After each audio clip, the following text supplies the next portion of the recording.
Republic সন্ত্রাস দমনে গুরুত্বপূর্ণ এই কমব্যাট যান, বুলেট প্রুফ কমব্যাট যান থেকে এই লড়াই সেনার এই গাড়ি নিয়ে কিন্তু জঙ্গি দমন জেকে পুলিশের যে কমব্যাট যান যেটাকে বলা হচ্ছে, সেখানে রিপাবলিক সন্ত্রাসী দমনে গুরুত্বপূর্ণ এই কমব্যাট যান, যেটা আপনার পক্ষে সাধারণ মানুষের পক্ষে বোঝা সম্ভব না যে কি এই কমব্যাট যান এবং কিভাবে কাজ করে কমব্যাট যান, কিভাবে শত্রুর ত্রাস এই কমব্যাট যান যেটা থেকে কিনা হামলা চালানো হয়, যেটা থেকে কিনা প্রত্যাঘাত করা হয়। আমাদের প্রতিনিধি ভাস্কর পুরো ডিটেলসে তুলে ধরেছেন এই কমব্যাট যানে। Republic exclusive. এই মুহূর্তে আপনাদেরকে যে গাড়িটি দেখাবো সেটা আদতে সন্ত্রাসীদের কাছে জমের সমান, কারণ একদিকে ভারতীয় সেনা, অন্যদিকে জম্মু কাশ্মীর পুলিশের স্পেশাল অপারেশনস গ্রুপ, তারা লাগাতার নজরদারি চালায় এবং যারা মিলিট্যান্ট তাদেরকে নিকেশও করে। এই যে পিছনে ওটা সিঁড়ি, এই সিঁড়ি বেয়েই আমি আপনাদেরকে ভিতরে নিয়ে যাব এবং এই ভেহিকেল সম্পূর্ণভাবে বুলেট প্রুফ, অর্থাৎ বাইরে থেকে বুলেট ছুড়লেও কোনোভাবে এই ভেহিকেলের কোনো ক্ষতি করা সম্ভবপর নয়। এবং আমার সঙ্গে যারা রয়েছেন তারা প্রত্যেকেই এই পাকিস্তানি সন্ত্রাসীদের দমন করতে একেবারে সিদ্ধহস্ত, কারণ জম্মু কাশ্মীর পুলিশের স্পেশাল অপারেশনস গ্রুপ এবং তার পাশাপাশি ভারতীয় সেনা প্রতিদিন প্রতি মুহূর্তে ভারতের মাটি থেকে এই পাকিস্তানের স্পন্সর টেররিস্টদেরকে নিকেশ করে চলেছে। এই যে অংশগুলো দেখা যাচ্ছে, যে অংশগুলো দিয়ে কিন্তু এই ভেহিকেলের ভিতর থেকেই কিন্তু বাইরে প্রয়োজন পড়লে শত্রুদের সঙ্গে, মিলিটেন্টদের সঙ্গে, টেররিস্টদের সঙ্গে লড়াই করা সম্ভবপর হয়। এটা দেখার জন্য এবং এখান থেকে বন্দুকের নল বের করে বাইরে ফায়ার করার জন্য। এবং একেবারে অত্যাধুনিক এই ভেহিকেল, যে ভেহিকেলে ঠিক পিছন দিকে যে অংশ, সেই অংশ থেকে একজন কিন্তু ওপরে নজরদারি চালান, আবার অন্যদিকে একদম সামনের যে অংশ, সেই অংশ থেকেও নজরদারি চালানো সম্ভবপর হয়।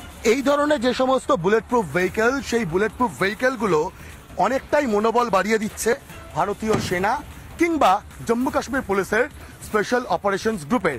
এবং এই ধরনের যে বুলেট প্রুফ ভেহিকেল, সেই বুলেট প্রুফ ভেহিকেলগুলো যে জঙ্গিদের, সন্ত্রাসবাদীদের আতঙ্ক, সেটা নতুন করে বলার অপেক্ষা রাখে না।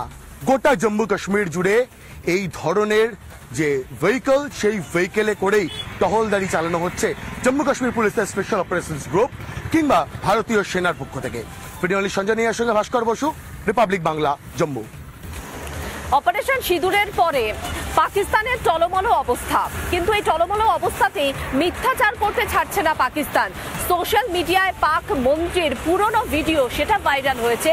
পুরনো ভিডিও দেখিয়ে পাক মন্ত্রী দাবি করছেন যে এটা নাকি এই সময়কার ভিডিও, 2021 সালের ভিডিও পাক মন্ত্রী তিনি শেয়ার করেছেন সোশ্যাল মিডিয়ায়, এবং সেটা বর্তমান সময়ের ভিডিও, যেটা নাকি পাকিস্তানের পরাক্রমকে দেখায়, পরাক্রমের নিদর্শন, এমন মিথ্যাচার করে সোশ্যাল মিডিয়াতে ভুয়ো পোস্ট করা হচ্ছে পাকিস্তানের রাজনৈতিক নেতাদের পক্ষ থেকে, পাকিস্তানের মন্ত্রীর পক্ষ থেকে।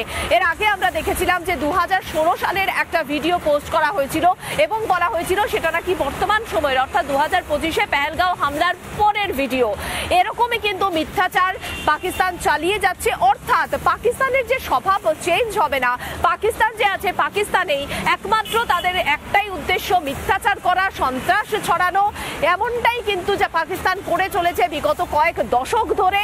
আর আজও সেই একই কাজ করছে পাকিস্তান। একেবারে ঘরে ঢুকে মেরে আসার পরেও স্বভাব বদলায়নি পাকিস্তানের। পাক মন্ত্রী ভুয়ো খবর ছড়াচ্ছেন সোশ্যাল মিডিয়ায়, কিন্তু তিনি ভুলে গেছেন যে বর্তমান যুগে ভুয়ো খবর একদম তুরি এক মিনিটে সামনে আসে যে এগুলো কোনটা ভুয়ো আর কোনটা ঠিক।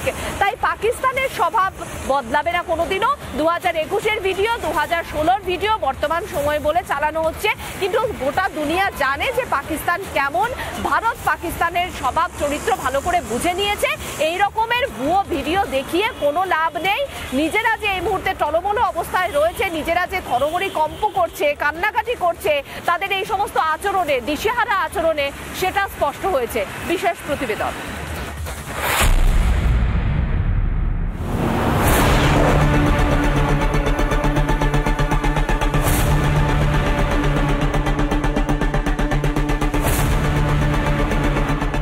পাকিস্তানের কসুর সহ লাহোরে ইতিমধ্যে নেমেছে পাক পাক সেনা, টহল দিচ্ছে পাক সেনা, পাশাপাশি হাই অ্যালার্ট জারি করা হয়েছে সমগ্র পাকিস্তান জুড়ে।